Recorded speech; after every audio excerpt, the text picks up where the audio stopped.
Hello everyone, welcome back to our channel. சரி வாங்க, time waste பண்ணாமல் வீடியோக்குள்ளே போகலாம். என்ன நடந்துச்சு அப்படின்னு சொல்லி ஒரு டிஐஎம்எல் தான், இது குட்டி டிஐஎம்எல். என்னென்ன பண்ணோம் அப்படின்னு சொல்லி லைனாக பார்த்துட்டே வரலாம். உங்களுக்கு லைக் ரெகுலர் டேஸ் எப்படி போகும், சாட்டர்டே சண்டே எப்படி போகும் அப்படின்னு சொல்லி கமெண்ட் செக்ஷனில் ஷேர் பண்ணுங்கள். உங்களுக்கு சாட்டர்டே சண்டேஸ் பிடிக்குமா, ரெகுலர் டேஸ் பிடிக்குமா அப்படின்னு சொல்லி. எதனால் உங்களுக்கு இப்போ ரெகுலர் டேஸ் பிடிக்கும்னா, நான் காலேஜுக்கு போவேன், ஸ்கூலுக்கு போவோம், ஃப்ரெண்ட்ஸ் மீட் பண்ணுவோம், அதனால் ரெகுலராக லைக் மண்டே டு ஃப்ரைடே பிடிக்கும், வீக் டேஸ் அப்படின்னு சொல்லி சொல்லுங்கள். இல்லை எனக்கு வீக்கெண்ட்ஸ் தான் பிடிக்கும், ஜாலியாக வீட்டில் இருக்கலாம், லைக் பிடிச்ச மூவி பார்க்கலாம், இங்கே போகலாம் அங்கே போகலாம், ரிலாக்ஸ் பண்ணலாம் அப்படின்னு சொல்லி எனக்கு எதுக்காக இது பிடிக்கும், எதுக்காக வீக் டேஸ் பிடிக்குமா வீக்கெண்ட்ஸ் பிடிக்குமா அப்படின்னு சொல்லுங்கள். அதுக்கான ரீசன் எனக்கு தெரிஞ்சுக்கலான்னு சொல்லி கொஞ்சம் க்யூரியஸாக இருக்குது. உங்களுக்கு எதுக்காக எது பிடிக்கும் அப்படின்னு சொல்லி கமெண்ட் செக்ஷனில் ஷேர் பண்ணிட்டு போங்க. ஸ்கூல் போகிறவங்களா இருந்தால் கண்டிப்பாக வீக்கெண்ட்ஸ் தான் பிடிக்கும்னு நினைக்கிறேன். காலேஜ் போகிறவங்களுக்கு மேபி வீக் டேஸ் பிடிக்கலாம், ஃப்ரெண்ட்ஸ் எல்லாம் மீட் பண்ணுவோம், அதனால் அப்படின்னு நினைக்கிறேன். எனக்கு கன்ஃபார்மாக தெரியல. உங்களுக்கு வீக் டேஸ் பிடிக்குமா வீக்கெண்ட்ஸ் பிடிக்குமா, அதுக்கான ரீசனும் கண்டிப்பாக ஷேர் பண்ணிட்டு போங்க. அவ்வளோதான். ஃபஸ்ட்டு வந்து காலையில் எழுந்தோடனே மேண்டேட்ரி ஒர்க் கோலம் போட்டிருந்தேன், அது போட்டு முடிச்சுட்டு அதுக்கப்புறம் என்ன பண்ணுறது அப்படின்னு சொல்லி பொறுமையாக பார்க்கலாம்.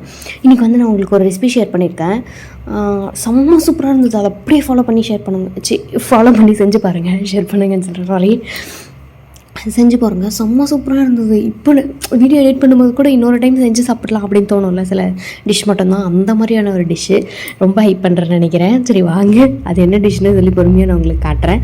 மார்னிங் பிரேக்ஃபாஸ்ட் என்ன பண்ணோம் அப்படின்னு சொல்லி நாங்கள் காட்டுறேன். ஃபஸ்ட்டு வந்து கோலம் போட்டுருணும், அதுக்கப்புறம் வந்து வீடெல்லாம் கூட்டி பெருக்கி அதில் பண்ணுவாங்களே அந்த மாதிரி பெருக்கி முடிச்சுட்டு அதுக்கப்புறம் மற்ற வேலையெல்லாம் பார்த்துக்கலாம் அப்படின்னு சொல்லி ஃபஸ்ட்டு வீடு தான் பெருக்கிட்டு இருந்தோம்.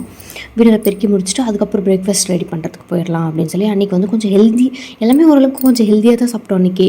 ஏன்னா நெக்ஸ்ட்டு கொஞ்சம் வெளில சாப்பிட்லாம் அப்படின்னு சொல்லி பிளான் இருக்குது. அண்ட் இதுக்கு முன்னாடி நாங்கள் வெளில சாப்பிட்டு உடம்பு ரொம்ப கெடுத்துட்டோம். ஸோ வீட்டில் கொஞ்சம் ஹெல்த்தியாக சாப்பிட்லாம் அப்படின்னு சொல்லி கருப்பு உளுந்துருக்கோம்ல, அதுதான். இது வந்து தூசியாக இருக்குல்ல, நம்ம வறுத்துட்டு அதுக்கப்புறம் புடச்சிட்டா அதெல்லாம் போயிடும், வறுத்துட்டு புடச்சிக்கலாம் அப்படின்னு சொல்லி. அதுக்கப்புறம் கருப்பு உளுந்து ப்ளஸ் கருப்பு கவுனி அரிசி இருக்கும்ல, இது வந்து நாங்கள் இந்த பிராண்டில் யூஸ் பண்ணுறோம். இன்னொன்றும் நாங்கள் லூஸில் வாங்குகிறோம் ஒரு இடத்துல, அதுவுமே ஓரளவுக்கு நல்லா தான் இருக்குது. பட் அந்த டைம் அந்த கடை மூடிட்டு இருந்தாங்க, வேறு கடையில் வாங்கணும்னால இது வாங்கினோம். கருப்பு கவுனி ரைஸ் 90 rupees ப்ரைஸ் போட்டிருந்தாங்க.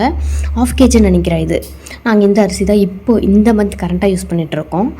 முடிஞ்சிடுச்சு, அந்த ஒரு பேக்கெட் முடிஞ்சிட்டு அதில் கொஞ்சம் தான் இருந்தது இது. அதுக்கப்புறம் இன்னும் கொஞ்சம் இந்த பேக்கெட்லேருந்து பிரித்து போட்டுக்கலாம் அப்படின்னு சொல்லி வச்சுருக்கேன்.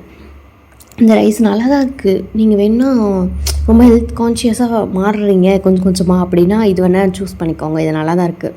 கருப்பு உளுந்து, வெள்ளை உளுந்தை விட கருப்பு உளுந்து ரொம்ப ஹெல்தி அப்படின்னு சொல்லுவாங்க. ஸோ கருப்பு உளுந்து கொஞ்சம் வறுத்துட்டு, அதே மாதிரி தான் கருப்பு கவுனியை கொஞ்சமாக வறுத்துட்டு அதுக்கப்புறம் கஞ்சி மாதிரி பண்ணிக்கலாம். உங்களுக்கு எப்படி வேணுமோ, இட்லி பேட்டர் அரைப்பாங்கள்ல, அப்படி கூட கருப்பு கவுனி ஆட் பண்ணிக்கலாம், அதுலேயும் கருப்பு உளுந்து ஆட் பண்ணிக்கலாம். இட்லியில் வந்து நம்ம வெள்ளை உளுந்து ஆட் பண்ணுவோம்ல, அதுக்கு பதில் கருப்பு உளுந்து ஆட் பண்ணி அப்படி கூட செஞ்சுக்கலாம். உங்களோட விஷ் தான், எப்படி வேணால் ஆட் பண்ணிக்கோங்க. பட் இது ரொம்ப ஹெல்தி. இப்போ பாருங்கள், நல்லா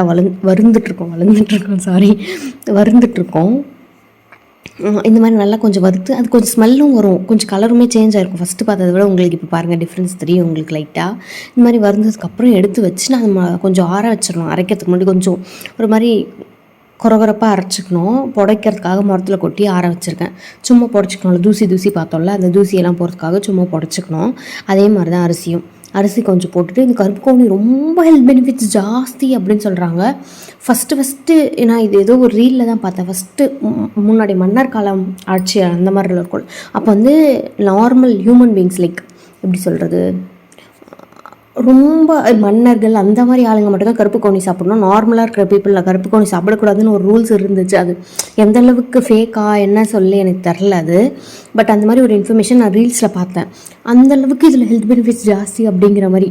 இது நிறைய நிறைய நிறைய நிறைய ஹெல்ப் பண்ணுது நம்ம பாடிக்கு. நீங்கள் உங்களுக்கு முடியுது அப்படிங்கும் போது இது கண்டிப்பாக நீங்கள் ஆட் பண்ணிக்கோங்க. இது கஞ்சி பண்ணுறதுக்காக தான் குண்டாவில் வந்து தண்ணி வச்சுட்டு இது ஆறிடும். அதுக்குள்ளே அது கொதிக்கிறதுக்குள்ளே, அந்த குண்டாவில் இருக்கிற தண்ணி கொதிக்கிறதுக்குள்ளே இதை நல்லா புடச்சி முடிச்சுட்டு, இப்போ பாருங்கள் தூசியே இல்லை. அதை வந்து நல்லா அரைச்சிக்க வேண்டியது தான். இந்தளவுக்கு நல்லா பவுடர் மாதிரி கொஞ்சம் அரைச்சிட்டு, அதே மாதிரி கருப்பு கவுனியும் கொஞ்சம் அரைச்சிட்டு, ரெண்டுத்தையும் சேர்த்து மிக்ஸ் பண்ணி கஞ்சி போட்டு இன்றைக்கி குடிக்க போகிறோம். இதை நீங்கள் இட்லி பேட்டர் எப்படி வேணால் பண்ணி சாப்பிடலாம், புட்டு கூட பண்ணி சாப்பிடலாமா கருப்பு கவுனி அரிசியில். நீங்கள் முடிஞ்சால் அதை ட்ரை பண்ணி பாருங்கள். அண்ட் வெள்ளை உளுந்துக்கு பதில் கருப்பு உளுந்து எந்தளவுக்கு ரிப்ளேஸ் பண்ணுறீங்களோ அந்தளவுக்கு ஹெல்த்தி அது. அவ்வளோதான். இது மொத்தத்தையும் கொட்டி இப்போ கலக்கிற வேண்டியது தான். கஞ்சி நல்லா கொதிக்கணும். இது ஆல்ரெடி வறுத்து அதில் கொஞ்சம் வெந்துட்டுருக்கோம், எல்லா அரிசி பருப்பு எல்லாமே. பட் இருந்தாலும் கூட நல்லா கொதிக்க வச்சு அப்படியே எடுத்துக்க வேண்டியது தான். இதுக்கு சைட் டிஷ் உங்களுக்கு பிடிச்ச மாதிரி எடுத்துக்கோங்க. இது கொஞ்சம் ஒரு மாதிரி எனக்கு பிடிக்கல அப்படின்னா சைட் டிஷ் கொஞ்சம் நிறைய வச்சு சாப்பிட்டீங்க, லைக் வெஜிடபிள்ஸோ உங்களுக்கு பிடிச்ச வெஜிடபிளோ ஏதாவது ஒன்று நல்லா வச்சு சாப்பிட்டிங்கன்னா இது குடிச்சிடுவீங்க. ஹெல்த்தியாக இருக்குன்ற போது கொஞ்சம் இதுவாக தான் இருக்கும். பிடிக்கலனாலும் என்னைக்காச்சும் ஒரு நாள் சாப்பிட்டுங்க. பிடிச்ச மாதிரி எப்படி எந்த வெர்ஷனில் உங்களுக்கு பிடிக்குதோ அந்த மாதிரி ஆட் பண்ணிக்க ட்ரை பண்ணுங்கள் முடிஞ்ச அளவுக்கு. எங்களோட டிஷ் தான் கஞ்சி தான் குடிக்கணும் அப்படின்னு நான் சொன்னல, புட்டு, அரிசி மாவு, ரைஸ் எப்படி வேணால் சாப்பிடுங்க, பட் இதை ஆட் பண்ணிக்கினா நல்லது அப்படின்னு சொல்லி நாங்களுமே இப்போ தான் ஆட் பண்ணியிருக்கோம். இதெல்லாம் டயட்னா டயட் இல்லை, லைக் ரெகுலர் ரொட்டீனில் ஆட் பண்ணணும் அப்படின்னு சொல்லி ட்ரை பண்ணிகிட்ருக்கோம். அதெல்லாம் சாப்பிட்டு முடிச்சுட்டு நெக்ஸ்ட் என்ன பண்ணுறோம் அப்படின்னு சொல்லி பொறுமையாக பார்க்கலாம். நீ சொன்னி ஒரு பெஸ்ட் ரெசிபி மறுபடியும் ட்ரை பண்ணணும், அது இதுவான்னு கேட்டுறாதீங்க, இது இல்லை. சும்மா பிரேக்ஃபாஸ்ட் கொஞ்சம் கம்மியாக சாப்பிட்டுட்டு நெக்ஸ்ட் என்ன பண்ணுறோம் அப்படின்னு சொல்லி பார்க்கலாம். இதுக்கப்புறம் வரப்போகிற ரெசிபி தான் எனக்கு ரொம்ப பிடிச்சிருந்தது. இப்பயும் கூட மறுபடியும் செஞ்சு சொன்னால் சாப்பிடுவோம்ல, அது அதுக்கப்புறம் வர ரெசிபி தான். அன்றைக்கின்னு பார்த்து கீரை எவ்வளோ ஃப்ரெஷ்ஷாக இருக்குது பாருங்களேன். இந்தளவுக்கு ஃப்ரெஷ்ஷாக இருந்தால் கீரை சாப்பிட்ணுன்ற ஆசை நமக்கே வரும். கீரை பிடிக்காதவங்களுக்கு கூட இந்த மாதிரி ஃப்ரெஷ்ஷாக பார்த்தா ஆசை வரும்ல, அந்த மாதிரி ஃப்ரெஷ்ஷாக இருந்தது. சரின்னு சொல்லி இன்றைக்கி சமைக்க முடியாதுன்னு சொல்லி எடுத்து வச்சுட்டேன் ஃப்ரிட்ஜில். பட் ரொம்ப ஃப்ரெஷ்ஷாக அதை க்ளீன் பண்ணி அப்படியே எடுத்து ஃப்ரிட்ஜில் வச்சுட்டேன். கொஞ்சம் மண்ணாக இருக்குது பாருங்கள், நான் காட்டுறேன். அது ரொம்ப மழை பெஞ்சிச்சு, அதனால் கொஞ்சம் மண்ணெல்லாம் ஏறிடுச்சு. அதை நல்லா க்ளீன் பண்ணோம், சமைக்கிறதுக்கு முன்னாடி க்ளீன் பண்ணோம்.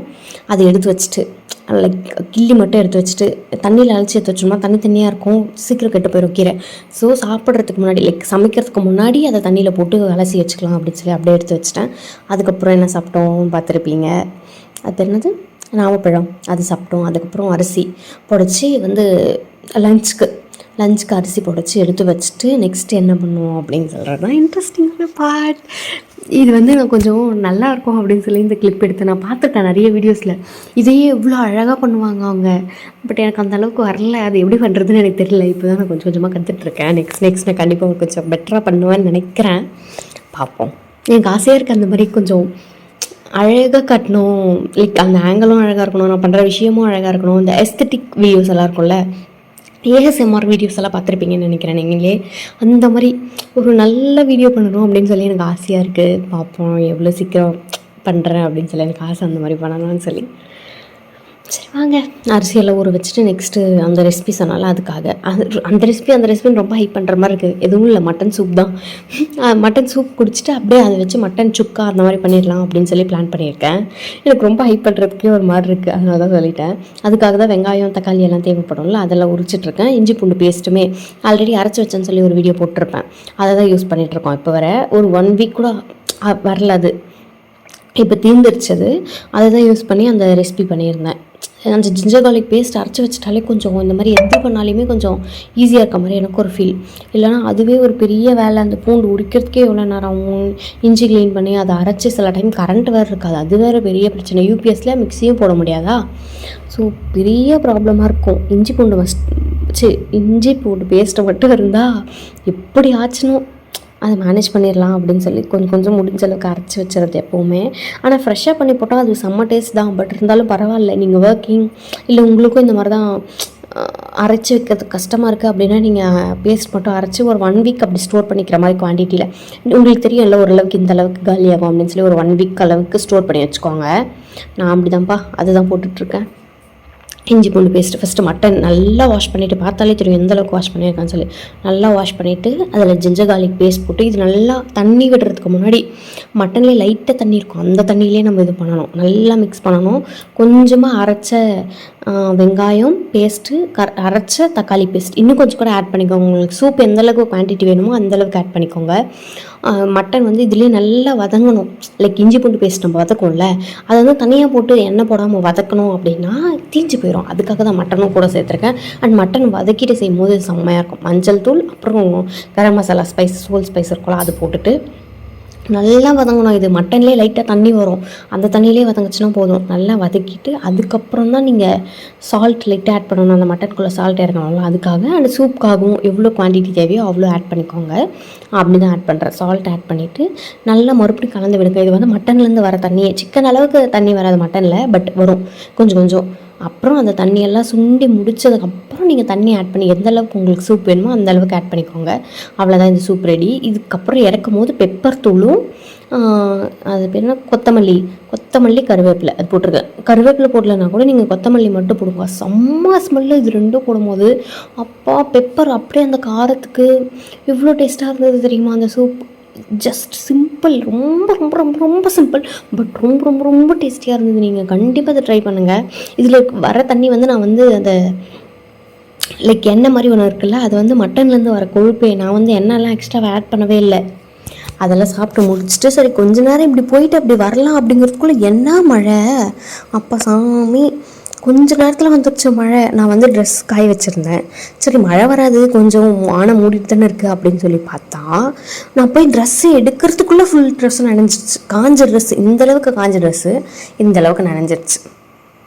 நல்லா காஞ்சிருந்தது, எத்தனை வந்து உள்ளே காய வச்சிருக்கலாம், சரி கொஞ்ச நேரம் இருக்கட்டும் அப்படின்னு சொல்லி நினச்சேன். நான் போய் எடுத்துகிறேன், மழை நின்றுச்சு. ஃபுல்லாக எடுத்து முடிக்கும் போது மழை நின்றுச்சு. எந்த அளவுக்கு காஞ்ச ட்ரெஸ்ஸை எந்த அளவுக்கு ஈரம் பண்ணி வச்சுருக்கேன்னு பாருங்கள். என்ன பண்ணுறது, அந்த மாதிரி ட்ரெஸ் எல்லாம் நனைஞ்சு போச்சு. ப்ளவுஸ் ஃபுல்லாகவே நனைஞ்சிச்சு. ஃபஸ்ட்டு எடுத்த ட்ரெஸ் கொஞ்சம் பரவாயில்ல, அப்புறம் எடுக்க டப்பு டப்பு டப்பு டப்பு மழை வந்துருச்சு. டக்கு டக்குன்னு நனைஞ்சு போச்சு எல்லாமே.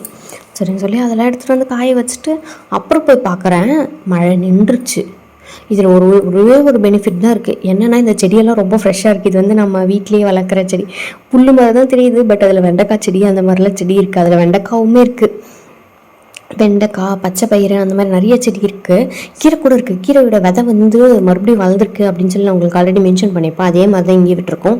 கீரை வந்து பறிக்கவே இல்லை, அதே விதை விழுந்து அதுவே வளரட்டும் அப்படின்னு சொல்லி இப்போ தெரிஞ்சா உங்களுக்கு வெண்டைக்காய் செடி வச்சுருக்கோம், கீரை செடி வச்சுருக்கோம். அதனால மிக்ஸ்டாக தான் இருக்குது, எல்லாமே மிக்ஸ்டாக இருக்குது. எனக்கு செம்ம கிளைமேட்டு. அந்த மழை வந்தது ஒன்று தான் பேடு, பட் மற்றபடி ரொம்ப ரொம்ப நல்ல டே.